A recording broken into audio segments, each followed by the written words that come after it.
But from a Western perspective, okay, it's absolutely no problem for someone to wear high-up shorts, okay, uncover certain parts, walk around top, no issue. Now, for a Western person, looking at a Muslim, whether it's a male or a female, okay, his idea of even modesty is very different. Yeah? So how he sees what a modest dress is and what a modest dress isn't is affected from where he's lived. So therefore, just be clear that when you discuss with these types of people, try to get rid of everything he holds previously and try to get him to take a fresh take on Islam. Okay? So he's not judging it from living in the West. Okay? So you want to try widening his mind first and then judge Islam on it. Is that okay? Final section. Alhamdulillah. Okay. So the brother, I was asked to just do a very quick overview. Now, Usman here, who came with me, his family, his grandmother is actually English, although he just looks Pakistani on the surface, his grandmother's English, he's got a lot of family members, he's got family members that left Islam, he's got a lot of family members that are non-Muslim, and if brothers want to speak to him afterwards, I would say take the opportunity, because unfortunately, until you actually live in the West and you see really what a person goes through when they do embrace Islam, you'll realise that for many people it's an extremely difficult decision. Okay? So, a few things is when you're giving dawah, have a very clear goal in mind. Your goal is not to get shahada. If you set your goal as shahada, you will get the person to give the shahada and khalas. You'll maybe speak to them once a year, once every 6 months. Okay? So the goal is to make them someone who worships Allah subhanahu wa ta'ala. The goal is not to just get the shahada and think, yes, I've got the red camels of Mecca. Yes? Alhamdulillah. Consider circumstances. So I'm going to give you one example which I'm going to go to, and then I'm going to show you a quick video from a brother who lived in my local area and subhanAllah ended up leaving Islam. So I'll give you one example of a brother very close to us. He's still Muslim, mashallah. His original name was Louis Newman and his Islamic name was Mujahid. So Mujahid, his father left his mother because he turned homosexual when he was 3 or 4 years old. So his father turned homosexual and left his mum. Then his mother passed away when he was 12 years old. Okay? Then he was just literally just drugs, drink, women, it was just everything, in and out of prison, the whole story. And then he embraced Islam. Okay? Now he's not got any strong support network, he lives on his own. Okay? He doesn't know many Muslims apart from the girl that he met who was Muslim and he ended up becoming Muslim through. Okay? He's had a lot of psychological issues and difficulties in the past. And I'm sure you wouldn't mind me even mentioning it, So when someone embraces it, he may take the shahada in front of you, but it's not as simple as, alhamdulillah, he's Muslim. He's going to have the same emotions as me, the same thinking as me, he's going to be as wonderful a Muslim. It is not that plain. Okay? So be considerate of the circumstances someone has. For some people, this is better to not tell the family they're Muslim straight away.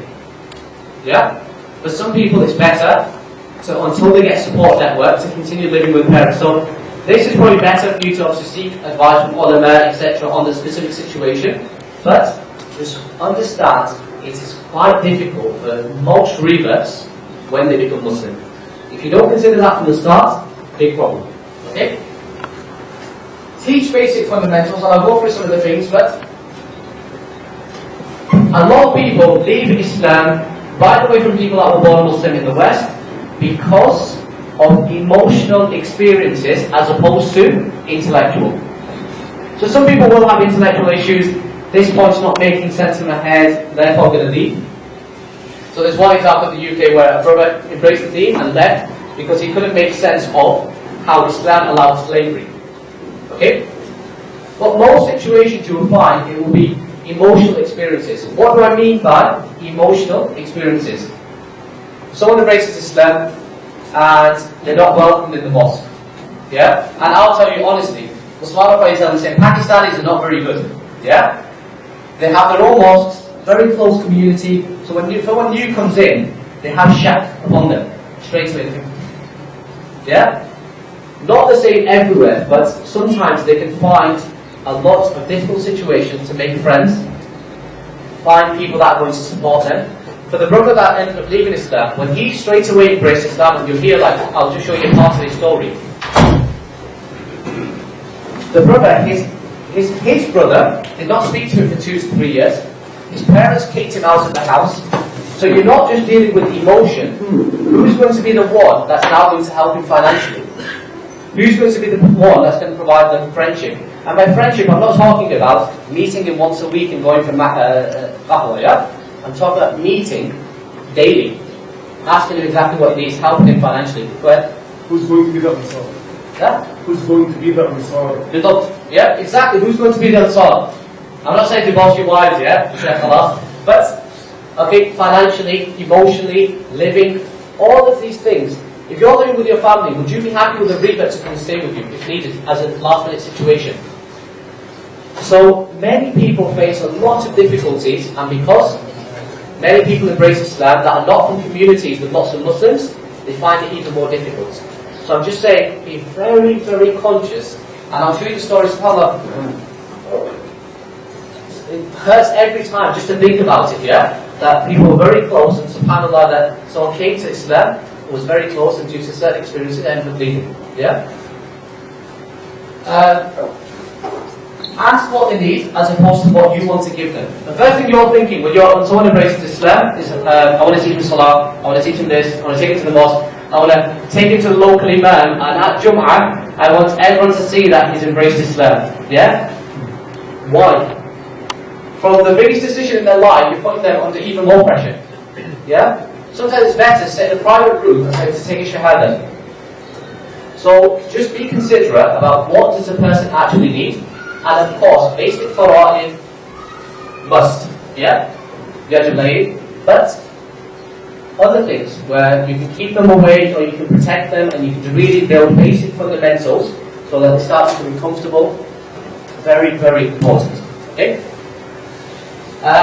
Make sure the person knows the impact of Islam. Usman mentioned this point to me. His father, alhamdulillah, just recently, I think the past week, a non-Muslim called Luke embraced Islam, and very few people embraced Islam for his father as well in the UK.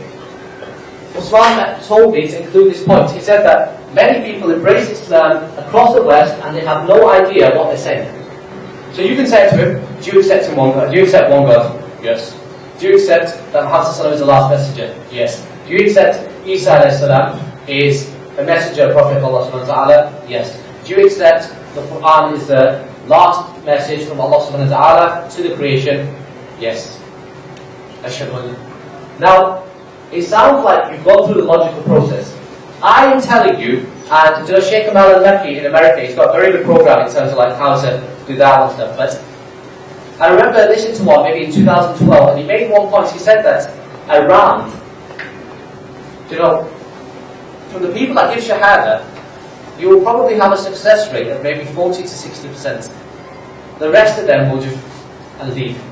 So I've known brothers who've given dawah, they've taken the Shahada from a person, the same person comes to the store, passes by next week, and he doesn't want to know it.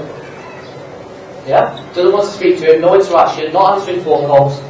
So don't assume that just by someone says the Shahada, don't think job done. That is not even the start. Yeah? That is just a step towards the start. That's where the difficulty begins. Before then, it's much easier. Okay? So just be very, very conscious that they know what impact Islam is going to have on their lives. Also know that when they say the Shahada, what it means in their lives. Some people will say, so I'm already fasting, I tried Ramadan last year with my Muslim colleagues. Yeah? Someone will say, I don't eat pork anyway. Someone will say, so I don't drink anyway. This will be easy for me. But they need to understand that they're changing their entire view on life. And it's going to affect every part of their life, from work, to living, to family, to community, to marriage, everything. Okay? So just be conscious that someone knows what they're embracing. And don't get too happy, ecstatic about I want them to take Shahada, because I'll tell you from the UK, many people do that, and many people leave as well.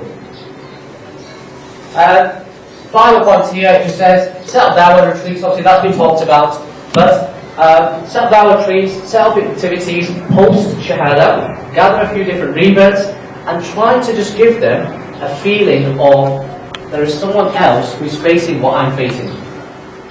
Do you know, dawah retreats are very good in terms of teaching, but the best thing it does is if you've got two reverts, someone thinks, subhanAllah, someone's in the same situation. That is probably more important for them than everything you're going to teach them, because they start to feel a bit of security and a bit of comfort. Yeah? So, even with dawah retreats and stuff, try to think about, obviously, gathering different readers to be able to give them dawah together. These are just rush free. Practice as much as you can, try to introduce them to Iera, and also reinforce things intellectually. Respect parents so they don't build bad relations with their parents, with family, etc. Find a teacher. So find a local alim, a local sheikh that's going to teach them Quran. If brothers are able to do it, teach them Quran, teach them basic Arabic, and try to start that process where they start building the connection. And obviously in the modern day, Skype, modern educational technology means they can carry on studies wherever they are. Okay? Debates, arguments, don't start going through ikhtilafat of, about this or that, If the scholar's given a softer opinion to make it easy for them, alhamdulillah, khalas, just tell them to stick with it, and that's sufficient for them, okay? Don't get them stuck into, aqidah, ash'ari, maturidi, athari, don't get them into falsafa and kalam, and someone may have a natural interest, give it in a context, but make sure that does not become a focus for them. I promise you will close to it.